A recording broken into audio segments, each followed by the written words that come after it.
Hoy tenemos, apenas comenzó la transmisión. Bueno, muy buenas tardes para todos. Hoy vamos a continuar entonces con las series de charlas que habíamos venido teniendo en el primer semestre del año en el marco del seminario institucional. Comenzamos este ciclo de charlas la semana pasada con la charla que nos regaló el profesor de la Universidad del Valle. Y hoy entonces tenemos como invitados a dos profesores. La primera de ellas es la profesora Claudia Barría. Ella es doctora en enfermería por la Universidad de Concepción de Chile. Y el profesor Guillermo Ferreira, doctor en estadística por la Pontificia Universidad Católica de Chile. Ellos, en conjunto con otros colegas de sus universidades, han publicado recientemente un estudio utilizando datos de Chile. El estudio o la charla que nos van a presentar hoy se llama Prediction of Confirmed Case and Their Causes by COVID-19 in Chile through Time Series Techniques, a Comparative Studio. Es un estudio comparativo, técnicas, ya se publicó previamente el resumen de la charla. Se van a utilizar modelos ARIMA para hacer una predicción de casos de COVID-19. Bueno, entonces, para que demos comienzo a la charla, entonces voy a dar paso a la profesora Claudia para que nos introduzca un poco desde la parte epidemiológica del COVID-19 y luego entonces continuará el profesor Guillermo, donde ya nos hablará entonces de las técnicas estadísticas en series de tiempo que van a utilizar. Entonces, Claudia y Guillermo, muchas gracias por regalarnos esta charla y les cedo la palabra entonces para que continúen. Bueno, primero que todo, agradecer la invitación de la Universidad de Colombia, ¿no es cierto?, Nacional de Colombia, y la presencia de todos los asistentes que nos están viendo en este evento. Vamos a contextualizar un poquito de qué se va a tratar la presentación. Ahí vamos a realizar una pequeña introducción, donde vamos a contextualizar a posterior ciertos conceptos básicos de serie de tiempo, algunos modelos, ¿no es cierto?, que se utilizaron durante la pandemia del COVID-19, detallar ciertos aspectos de la metodología, los datos y finalmente, ¿no es cierto?, realizar alguna discusión de lo trabajado y las conclusiones. Siguiente. Bien, acá yo voy a contextualizar el trabajo que desarrollamos y que finalmente dio origen a la publicación de la cual hablaremos hoy, y ustedes la pueden encontrar en la revista norteamericana PLOS ONE. Está indexada, ¿no es cierto?, en Web of Science, ahí la pueden encontrar.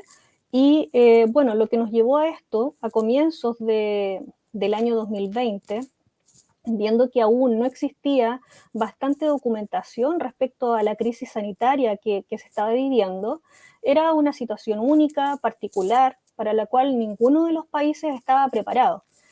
Y bueno, en ese contexto nos reunimos un grupo de investigadores tanto de la Universidad de Concepción como de la Universidad de las Américas aquí en la región del Biobío en Chile, y con el objetivo, ¿no es cierto?, de encontrar algún abordaje desde la ciencia que nos permitiese reducir un tanto la incertidumbre frente a este tema que había en ese momento y otorgar algunas respuestas. Desde el ámbito sanitario, ¿no es cierto?, podemos destacar algunos aspectos respecto a el SARS-CoV-2 o también llamado COVID-19. Sabemos que es un virus de origen zoonótico por su similitud con el coronavirus del murciélago, y otros estudios también declaran que es una mutación de otros coronavirus ya existentes. Pero más relevante que el origen en sí mismo es lo que puede causar este virus, ¿ya? Y en condiciones ya extremas, ¿no es cierto?, puede generar una insuficiencia multiorgánica e incluso causar la muerte, como hemos visto ya documentado en todas las noticias internacionales a lo largo del mundo, ¿no es cierto?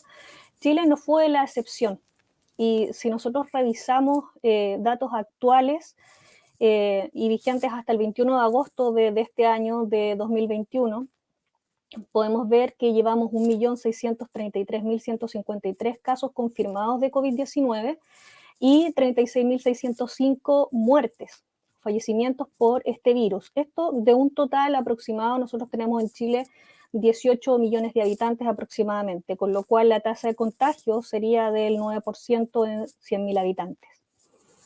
Siguiente diapositiva. Ahora, si nosotros visualizamos el escenario que teníamos desde marzo de 2020 hasta la fecha, podemos visualizar, ¿no es cierto?, la tendencia en el primer gráfico de los casos confirmados de COVID-19, donde en junio de 2020 tuvimos el primer pic, luego se observa que hubo un descenso, para posteriormente tener pic importantes a fines de enero y principios de febrero de 2021.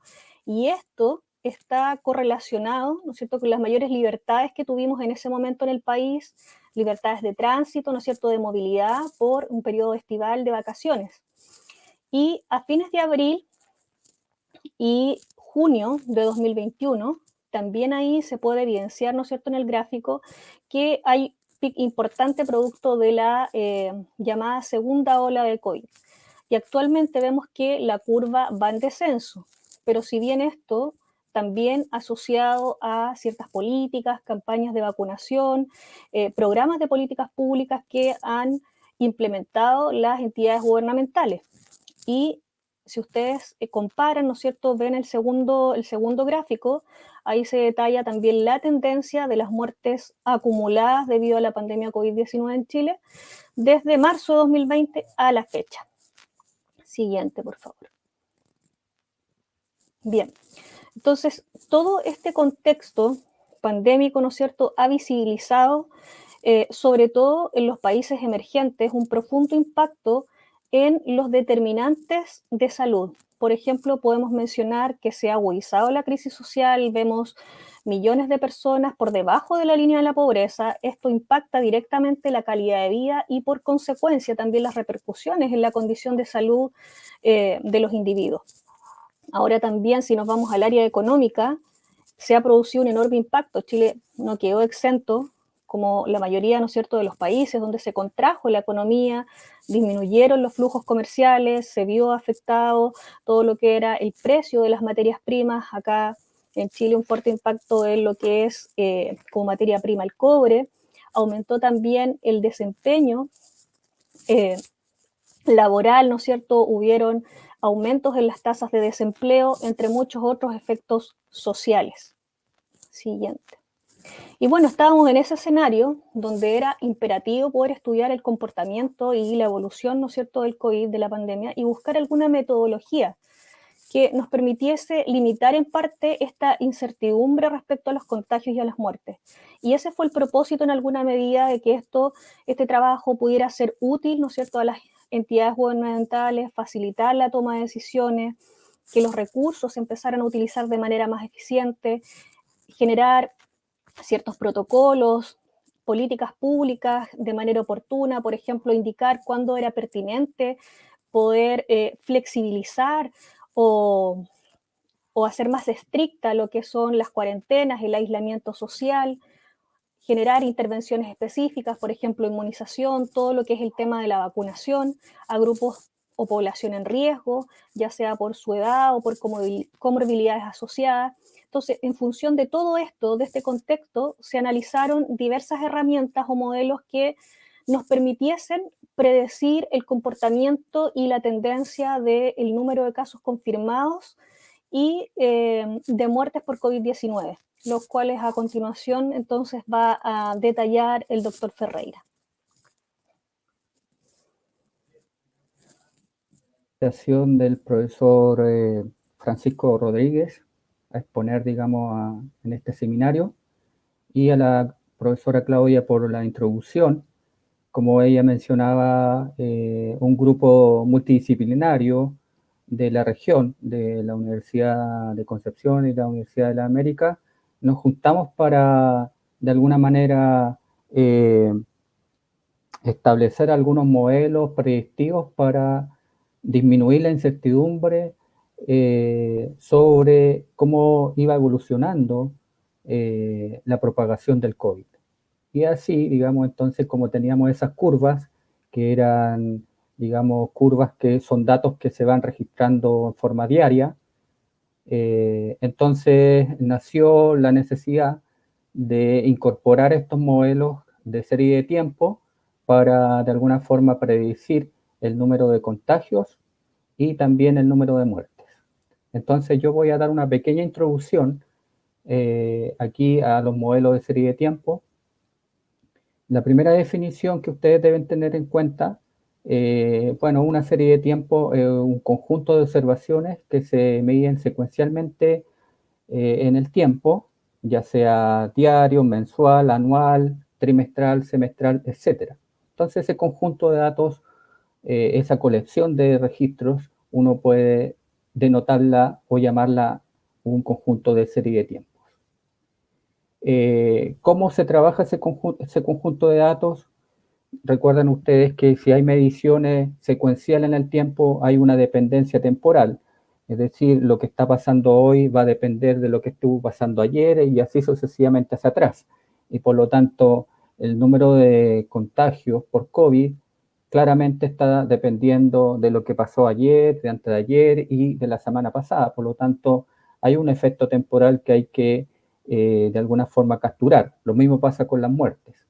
Entonces, la herramienta en serie de tiempo para capturar y visualizar esa dependencia temporal es la función de autocorrelación, la que está ahí en la segunda definición, que es básicamente, ¿cierto?, una función de autocovarianza partido por la varianza, ¿de acuerdo? Para un lag o una distancia h en el tiempo.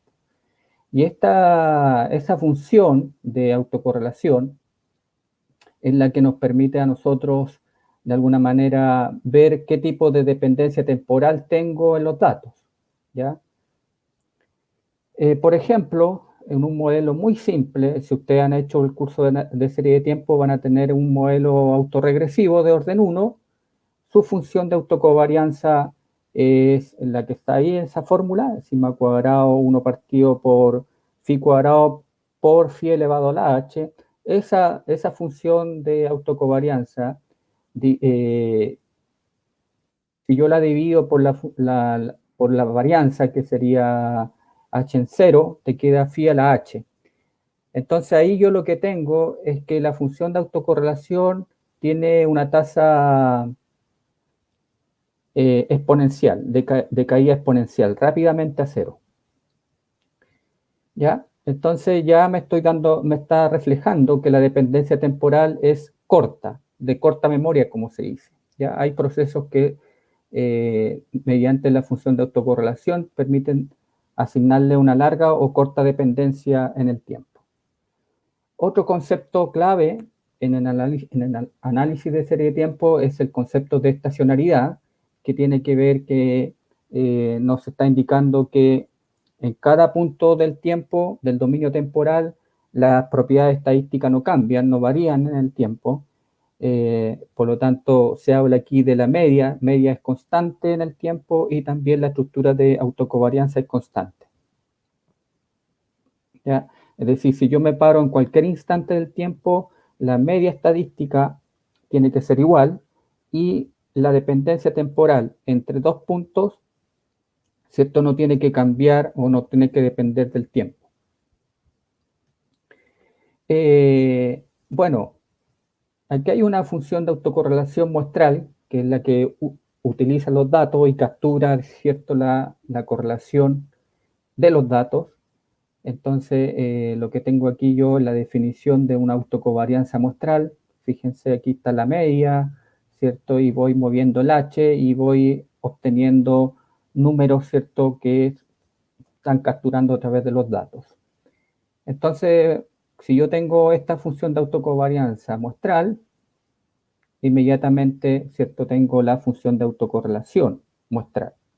Y por lo tanto, lo que me está indicando aquí es esta figura, ¿cierto?, de la función de autocorrelación. La línea, ¿cierto?, la línea negrita es la función de autocorrelación teórica y la línea continua en rojo es la función de autocorrelación muestral, ¿ya?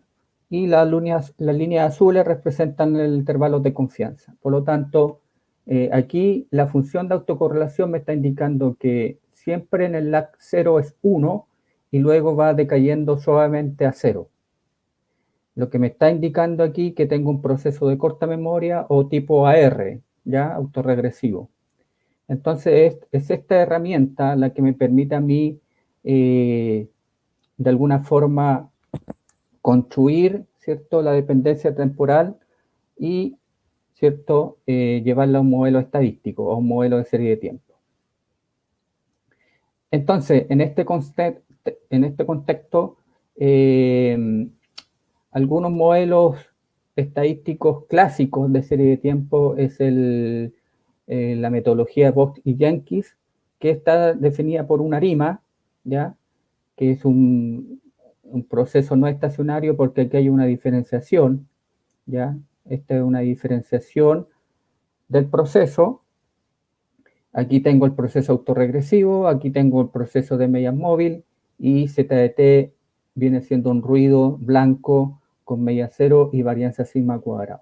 Y estos son los polinomios tanto autorregresivos como de media móvil, que son parámetros. Aquí yo tengo P parámetro, aquí tengo Q parámetro y este también es un parámetro del modelo.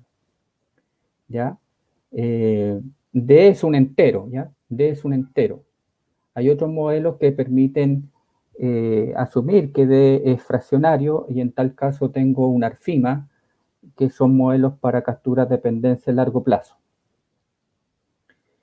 Entonces, estos modelos han sido muy utilizados en la literatura por diferentes autores y miles de aplicaciones en distintas áreas, economía, en temas de ambiental, en salud, etcétera. O sea, ustedes pueden buscar en la literatura aplicaciones de serie de tiempo y este modelo siempre va a estar presente.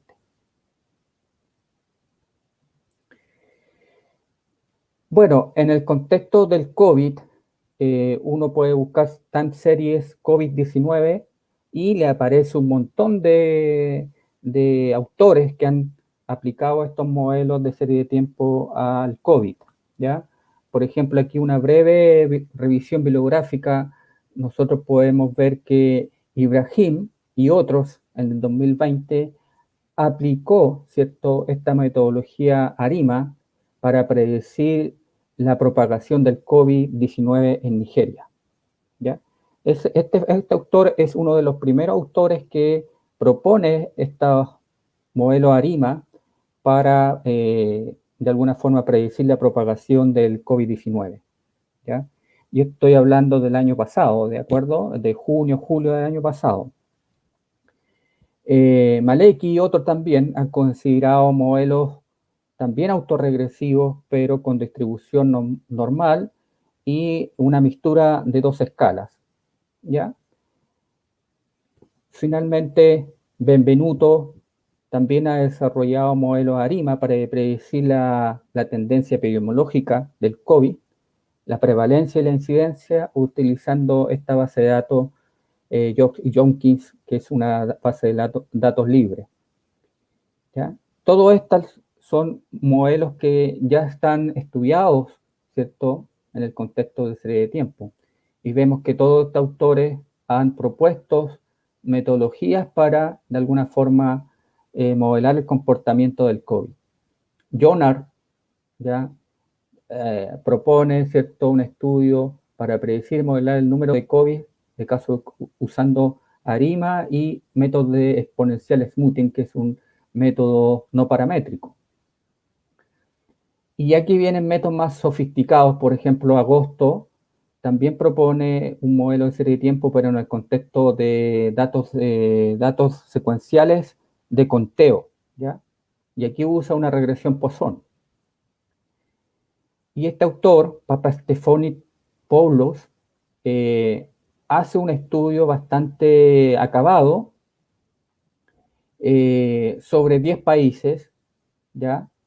Empezando datos desde el 4 de mayo de 2020, y aquí propone diferentes metodologías, ¿ya? Propone el ARIMA, propone un modelo aditivo Hall-Winter, propone un exponencial smoothing con tendencia aditiva, con tendencia estacional, con formulación estacional trigonométrica, transformación Box y Cox, ARMA, procedimientos de predicción automática, predicción probabilística con redes neuronales recurrentes y expansión base neural para interpretar la serie de tiempo, para predecir la serie de tiempo. Entonces ya vemos que desde el año pasado ya se están proponiendo métodos más sofisticados. Finalmente, ustedes pueden revisar, ¿cierto? Estos tres autores que nos permiten dar una clara señal de que estos métodos nos permiten de alguna forma capturar la dependencia temporal y predecir el comportamiento del número de contagio de COVID y también de las muertes en nuestro caso. ¿Ya? Entonces, al ver toda esta literatura, un paso natural que nosotros discutimos en ese entonces, el año pasado, fue, bueno, apliquemos métodos de serie de tiempo para de alguna forma dar a entender que, cuál es el comportamiento, cuál va a ser la predicción, cuál va a ser el número de contagio a futuro y también el número de muertes. Si bien es cierto, hay modelos más sofisticados que la propuesta de este estudio, pero esto fue un punto de partida. Recordemos que este COVID-19 es una pandemia nueva, ¿cierto? Y que seguramente ya cuando venga otra pandemia o otra, digamos, situación similar, vamos a estar mejor preparados académicamente. Bueno, ¿cuál fue nuestra propuesta? Nosotros tomamos datos del COVID-19 en Chile que parten en marzo y terminan en julio, el 14 de julio, ¿ya? Vemos en el gráfico A una curva con una tendencia marcada en los primeros meses hasta mayo, junio del 2020, con un pic, aquí llegando casi a los 6.500 casos diarios, ¿ya? Que esto fue en plena estivada en invierno, ¿ya? A mediados de junio. Luego baja, ¿cierto? Y de alguna forma se estabiliza y luego empieza a subir y ya Claudia había mostrado la curva actual donde tenemos 3 picos, ¿ya? Pero estos son los datos que nosotros trabajamos para de alguna forma ver qué modelos nos permiten capturar mejor la dependencia temporal y de esa forma predecir aquí el número de contagios, de casos confirmados y también el número de muertes. Bien, el primer modelo que hice ahí, modelo 1, es el clásico, ¿cierto? Box y Yankees, que es el ARIMA, ¿de acuerdo? El ARIMA. Y ahí están las definiciones. Ustedes pueden consultar algún libro de serie de tiempo. Les recomiendo el Brockland Davis. Y ahí está clarito toda la metodología de estimación, de predicción, todo. ¿De acuerdo? Ese es el primer modelo que nosotros proponemos para estos datos de casos confirmados y muertes. El segundo modelo fue usar, ¿cierto?, la distribución Poisson, para datos de conteo, en este caso el número de muertes y el número de casos confirmados, y va a tener esta estructura como despliega la ecuación, en esta ecuación que está aquí en el modelo 2. Entonces, los datos van a tener una distribución Poisson con una WT, que es una variable aleatoria, que va a seguir un camino aleatorio con tendencia, ¿cierto? O con drift, ¿cierto? Con drift, donde este drift sigue un camino aleatorio, ¿ya? Es como un modelo estructural y a la vez este BDT, también sigue un camino aleatorio, ¿ya? Entonces, por un lado, yo tengo un drift que sigue un camino aleatorio, tengo un nivel, ¿cierto? El nivel BDT que también sigue un camino aleatorio. Entonces, los parámetros aquí van a ser sigma cuadrado del error, sigma cuadrado de la tendencia y sigma cuadrado del nivel de la serie de tiempo. El nivel es cuando usted toma un intervalo de tiempo y ve cuál es la tendencia en ese intervalo. Y en cada intervalo usted va a ir capturando el nivel local de la tendencia. Es el segundo modelo. En este modelo particular nosotros usamos dos metodologías para estimación. Una que se llama modelos espacio-estado, ¿ya? Y la otra un análisis bayesiano, un approach bayesiano, ¿ya? Y en ese caso, en el approach bayesiano, nosotros usamos un camino aleatorio para la tendencia, ¿ya? Y en el análisis bayesiano, ustedes, ¿cierto?, estiman el sigma cuadrado a través del parámetro de precisión, ¿cierto?, que es 1 partido por la varianza, y también hay que estimar este parámetro drift, que hay que darle alguna estructura, alguna distribución a estos dos parámetros. Bien. El modelo 3 que proponemos es el llamado modelo de media móvil autorregresivo generalizado, que es el GL-ARMA PQ, que se define de esta forma, que es, digamos, un modelo para datos de conteo, donde aquí la variable aleatoria tiene una tendencia, ¿ya? Y una variable aleatoria que sigue esta dependencia tipo ARMA PQ. Finalmente, el modelo 4 son técnicas no paramétricas, exponencial smoothing. Aquí el 4A voy a tener un exponencial smoothing con tendencia. La tendencia está marcada por este término, T mayúscula de T. Aquí está la media local y aquí está la tendencia. ¿De acuerdo? El nivel, perdón, y la tendencia. ¿De acuerdo? Entonces, los parámetros aquí van a ser este alfa, que está entre 0 y 1, y el parámetro beta, que también está en 0 y 1. Finalmente, hay un método también de la familia exponencial smoothing, que es el método de tendencia amortiguada, que agrega todos estos términos phi, el phi1, que están también en 0,1, que amortigua la tendencia en h pasos. ¿De acuerdo? Aquí está la tendencia amortiguada, aquí está el nivel y aquí está la tendencia que sigue esta ecuación. Bien, entonces, al ajustar estos cuatro modelos, nosotros ¿qué concluimos? Que para las muertes del COVID-19, el mejor modelo propuesto sería un ARIMA 012, que es el que está aquí. ¿Ya? Aquí tengo la diferenciación de 1 grado y tengo 2 componentes MA. Y para el caso de la muerte, tengo un ARIMA 0,2. Aquí está la diferenciación de orden 2. Y tengo un MA de orden 3. Teta 1, teta 2 y teta 3. El comando en R para hacer esto es, bueno, tengo que cargar la librería Forecast. Y el comando es ARIMA. Aquí pongo los datos, aquí pongo el orden, ¿cierto? Y si incluyo constante o no. En el primer caso creo que es con drift, ¿ya? El drift es la constante que está acá.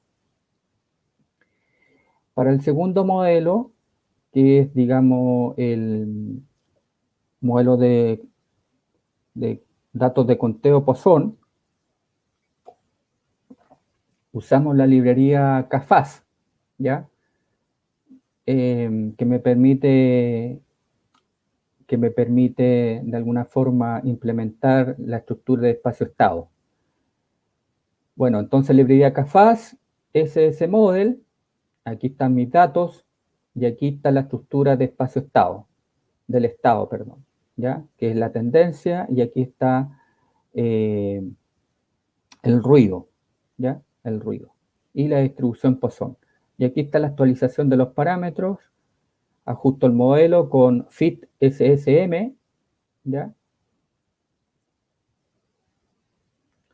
Perdón, fit SSM y le incorporo el model 2A, ¿ya? Bueno, para mayor detalle, ustedes pueden ir a ver aquí esta referencia 19 y, bueno, cualquier cosa ustedes me pueden escribir, yo les envío los códigos y no hay problema en eso. Y la presentación también va a estar disponible. Y para el caso de este mismo modelo, pero en el enfoque bayesiano, nosotros proponemos una distribución priori gamma, perdón, gaussiana para alfa, y para el parámetro de precisión una distribución gamma con esos parámetros. Y aquí están sus intervalos de credibilidad, ¿ya? La media, a posteriori y el intervalo de credibilidad. Entonces aquí usamos el ILLA, el comando ILLA de la librería ILLA, con sus respectivos ciertos enlaces, ¿ya? Aquí está el año, los años y el modelo, ¿ya? Que es un camino aleatorio de orden 1. Familia Poisson. Y finalmente el modelo GL-ARMA.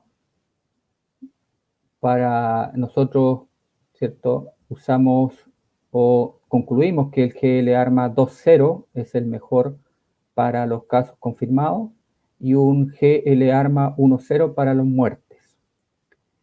¿Ya? Y aquí están los códigos. ¿Ya? GL-ARMA, aquí tengo phi, sería 1, 2, ¿cierto?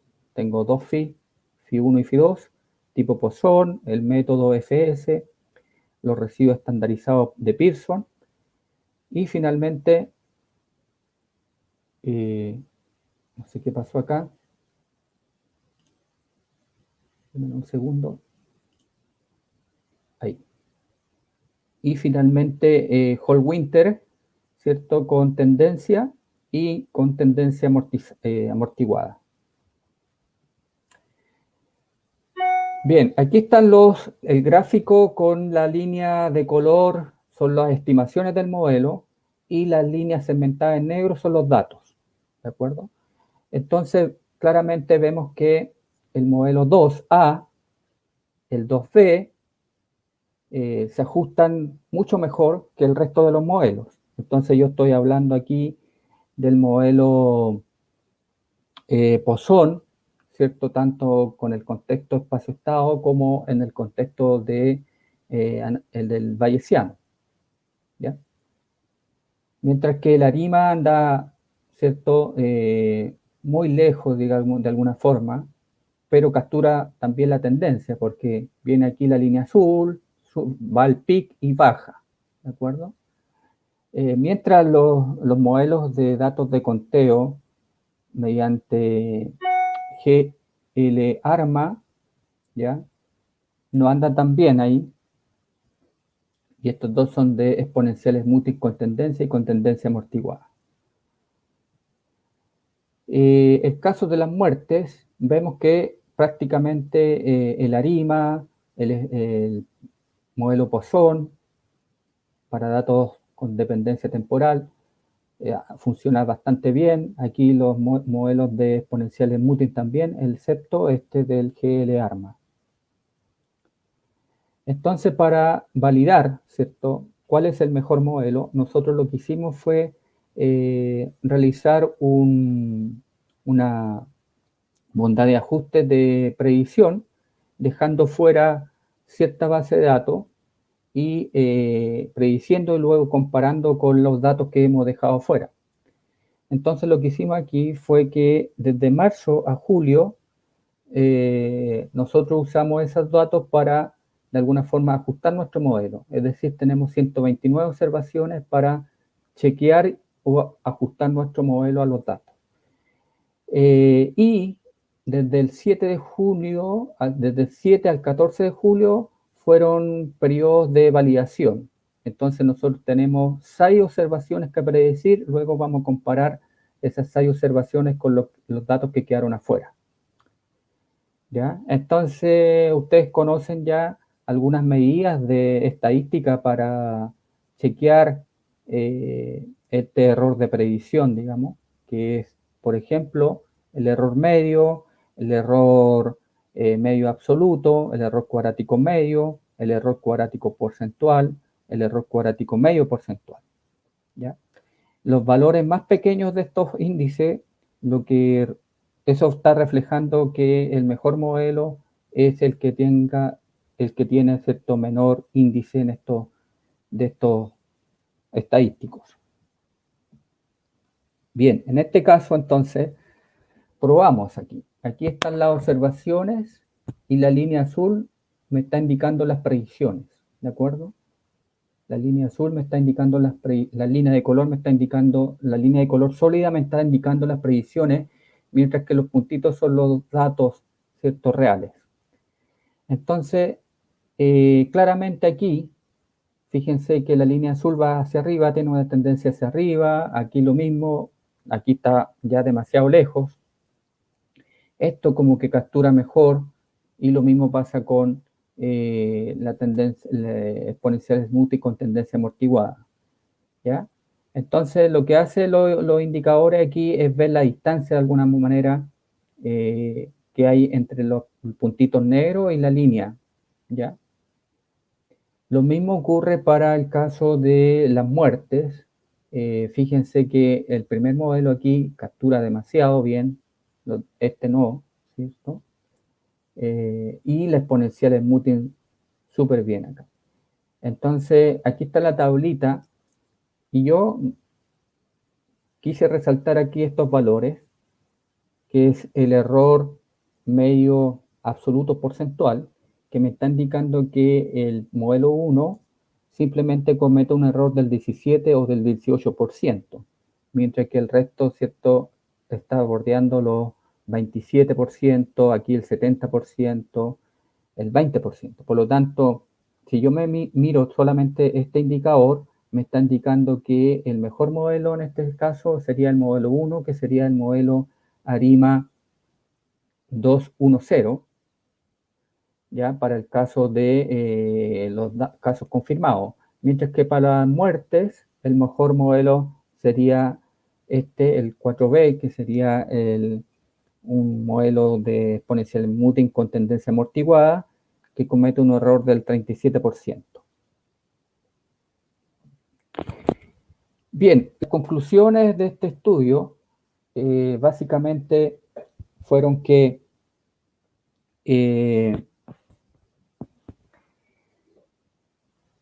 nosotros lo que quisimos fue que de alguna manera obtener unos modelos bastante simples para que nos ayudaran a predecir el número de contagios, ¿de acuerdo? Y si ustedes pueden apreciar ahí, nosotros hicimos una predicción a una semana, ¿ya? Y lo que nos dimos cuenta es que efectivamente estos modelos sirven para predecir, pero en un corto plazo, ¿ya? Estoy hablando de 3, 4 días. Eso, digamos, de alguna forma es una desventaja, ¿de acuerdo? Pero como estábamos, digamos, recién con este tema de la pandemia, no había muchos estudios, aquí en Chile por lo menos, este es el único, creo, usando estas técnicas de serie de tiempo. Entonces quisimos ver cómo se comportaban estos modelos, ¿ya? Y como ustedes pudieron apreciar ahí, estos modelos sirven para la predicción, pero a corto plazo.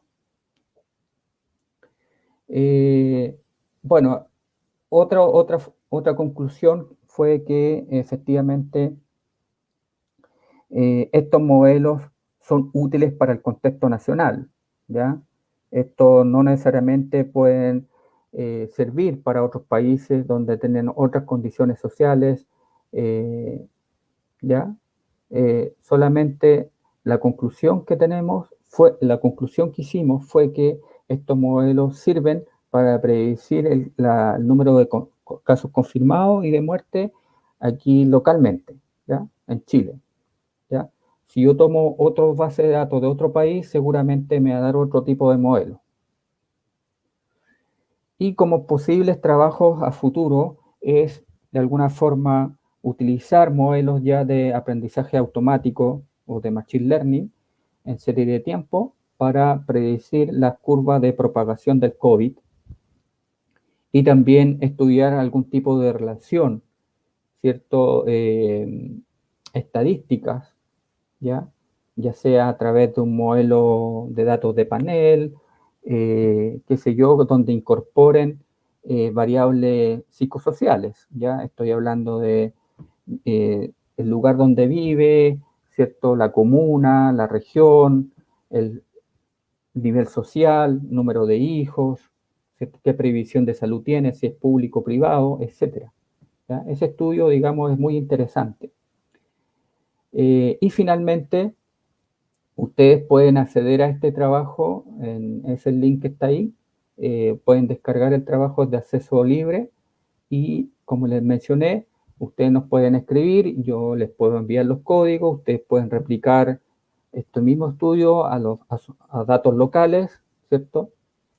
Y cualquier cosa, no duden en escribirnos, nosotros estamos dispuestos a, de alguna forma, aumentar la discusión, que fue uno también de nuestros objetivos, es aumentar la masa crítica en el sentido de que poder hablar de estos temas del COVID-19, las metodologías estadísticas para enfrentar esta propagación del COVID-19. Y aquí están todos, digamos, las bibliografías, ¿cierto?, que usamos y me van a, bueno, Browland Davis, ese es el libro que yo uso en mi curso de serie de tiempo, para que si tienen alguna duda de las metodologías puedan ir a ese libro que es bastante didáctico. Y finalmente aquí está la última bibliografía, que es el paper que publicamos junto a la colega Claudia, Catherine Benz y Paulo, ¿ya? Bueno, Francisco, eso sería la presentación. Entonces doy lugar a que si hay preguntas puedan hacerlas. Muchas gracias, Guillermo, por la presentación y Claudia, muy interesante. Bueno, inicialmente la primera pregunta que me surge a mí personalmente es, ustedes tuvieron la oportunidad de acceder a una base de datos real de Chile y muy tempranamente pudieron hacer un análisis de esta información. ¿Consideras que si la información desde el principio de la pandemia hasta este momento, estos modelos podrían funcionar, dado que el periodo de tiempo es más grande me imagino que ¿cuántos picos se han registrado en Chile de momento? Oficialmente confirmados. ¿Van por el tercero o cuarto pico? Tercero. Tercer pico. Sí, es el tercer pic de contagios. Y si yo aplico los mismos modelos a estos datos, no me va a reflejar, digamos, no van a ser los mismos órdenes, ¿de acuerdo? No. Es decir, si yo le aplico a estos datos completos, aquí los modelos pueden cambiar en el orden, digamos, porque ya tengo más información. Entonces, en vez de un ARIMA 2.1, que fue propuesto para los datos en estudio, ARIMA 0.1.2, con esa nueva información que tiene 3 PIC, puede cambiar, ¿ya? Puede cambiar. Entonces, claro, es una, como te dijera yo, es una desventaja porque este bicho es dinámico y lamentablemente nosotros no tenemos cómo capturar algunas covariables que puedan intervenir en la disminución de casos. Por ejemplo, la vacunación, ¿cierto? Cómo el sistema de salud ha intervenido, o la trazabilidad, todas esas cosas, si yo la puedo ir a considerar en estos modelos, seguramente yo voy a tener un modelo más potente, más efectivo, ¿cierto? Y que capture mejor la dinámica del COVID. Vale. Hay una pregunta de Pablo Medina, dice: hola Guillermo, primero felicitaciones por el trabajo y quería preguntar, ¿cómo eliges a priori qué tipo de modelo presentar al iniciar el estudio? ¿Te basas en estudios anteriores? Y yo quiero complementar la pregunta de Pablo Medina. ¿Tienes Guillermo, conocimiento en la actualidad, qué nuevas técnicas o qué nuevos trabajos en esta línea de series de tiempo se han publicado intentando hacer modelos también de COVID-19. Sí, mira, claro. Bueno, Paulo, gracias por la pregunta. Y mira, resulta que nosotros empezamos a buscar bibliografía frente al uso de estas técnicas de serie de tiempo en COVID. Y el primero que encontramos fue a Ibrahim, ¿ya? Ibrahim y otros autores que precisamente usaron el modelo más simple de todos, que es el ARIMA. ¿Ya? Y ellos, digamos, hicieron algunas predicciones para la propagación del COVID en Nigeria. Y en ese paper fue uno de los primeros que apareció el año pasado, ¿ya? Utilizando esta metodología. Y a partir de ahí, todos estos autores que siguen fueron citando a este autor y fueron incorporando nuevas técnicas de serie de tiempo. Entonces, nosotros hicimos lo mismo, con la salvedad, ¿cierto? Que nosotros usamos de alguna forma también el GL-ARMA, que es o incorporamos modelos de datos de conteo con dependencia temporal, ¿de acuerdo? Como una alternativa, que sería este, ¿ya? Pero, digamos, de alguna forma existen varios trabajos con técnicas más sofisticadas en la línea de este autor, de esta última, este último autor, perdón, que es que ya aquí ya está usando cosas más de estructuras de Machine Learning, ¿ya? Por ejemplo, predicción probabilística con redes recurrentes autorregresivas, análisis expansivo de base neural para predecir serie de tiempo. Te fijas que aquí uno ya está viendo que la tendencia de usar técnicas de aprendizaje automático para analizar todo esto, para analizar, digamos, el COVID-19, la propagación del COVID-19. Entonces, si uno busca, googlea, claro, hay técnicas más sofisticadas que esta, que fue, digamos, la que nosotros propusimos porque el año pasado estaba todo incierto y aquí en Chile en particular no habían trabajos que usaran esta metodología y dieran cuenta de que efectivamente sirven esta metodología, sí sirven, pero para predecir en un tiempo corto.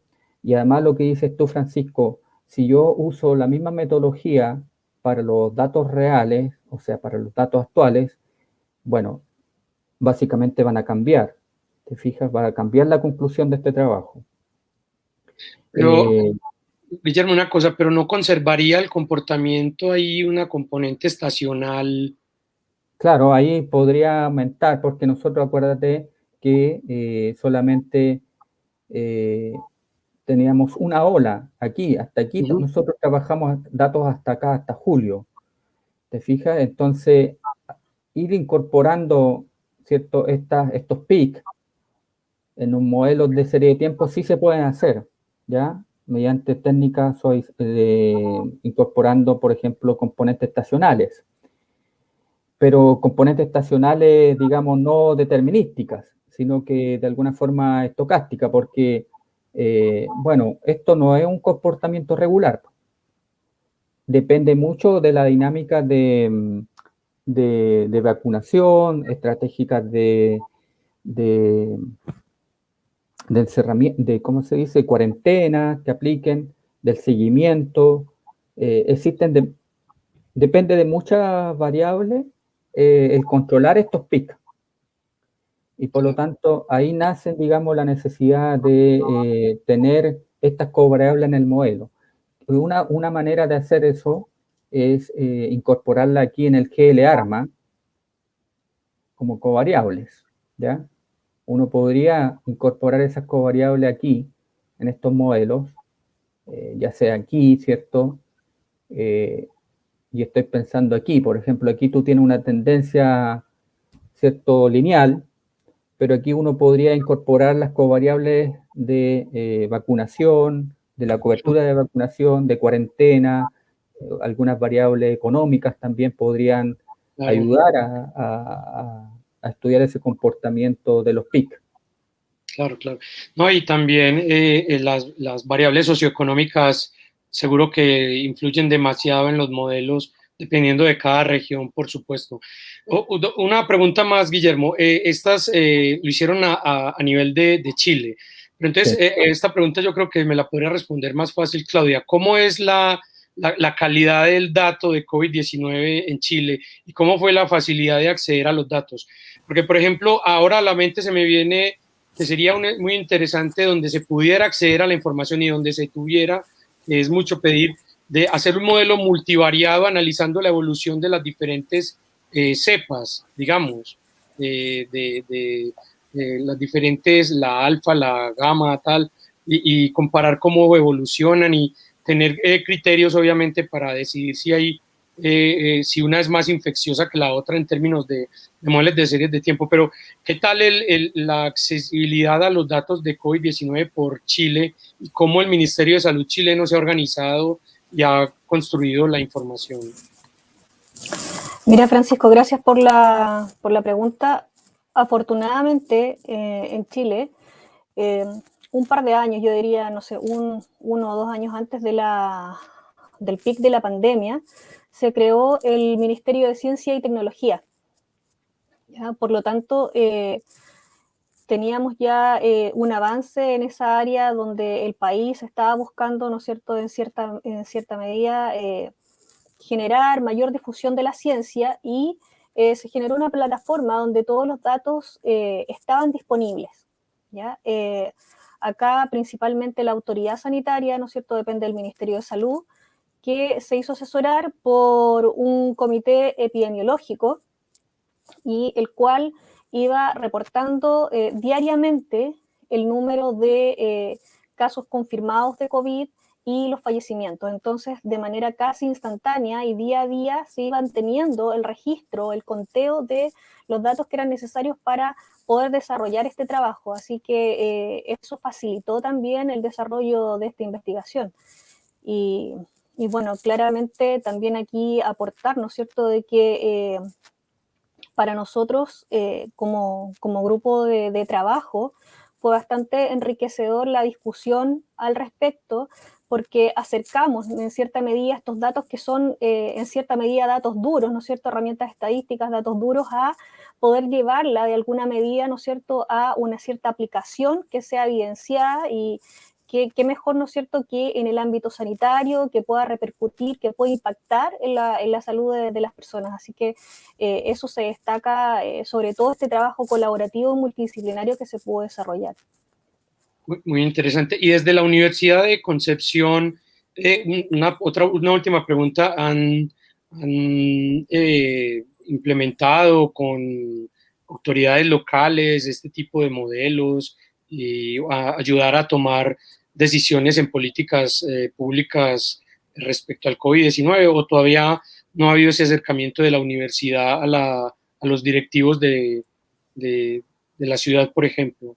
¿O hay algún equipo que esté trabajando con, no sé, con el Ministerio de Salud, que utilicen? Mira, en general al respecto hay acercamientos, pero Chile, por su geografía, ¿no es cierto?, es un país muy largo, ¿no es cierto?, y angosto, que se dice así, pero generalmente las decisiones están más bien centralizadas. Ya se va viendo, ¿no es cierto?, el avance, los registros en cada región, pero las decisiones se toman a nivel central. ¿Ya? Entonces es un tanto, nosotros estamos acá en la región del Biobío, si bien hemos tenido algunos acercamientos, pero es un tanto complejo llegar un poco más allá a nivel central como para poder de algún modo generar un impacto mayor con la investigación. Bueno, pues muy bien. Claudia y Guillermo, les agradezco mucho por compartir con nosotros su trabajo. Los felicito porque también lo publicaron en una revista muy alto impacto y también a nivel epidemiológico, muy interesante. Ojalá yo corra con la misma suerte. Tengo un artículo sometido en esa revista, a ver si me sale. Y bueno, Y a todas las personas que nos están viendo en este momento, pues ya saben que se pueden comunicar con el profesor Guillermo y con la profesora Claudia en términos de que tengan información, ideas o quieran colaborar a través de su email. También vamos a tener disponible los slides de la presentación en la página web del Seminario Institucional de la Escuela de Estadística. Y bueno, queda abierta la invitación a todos los participantes para que propongan charlas o si quieren participar. Y nada, una vez más agradecerles y estamos en contacto. Gracias a ustedes por la invitación. Chao, Francisco, gracias por la invitación. Muy bien, hasta luego. Hasta luego. Chao a todos. Chao, chao.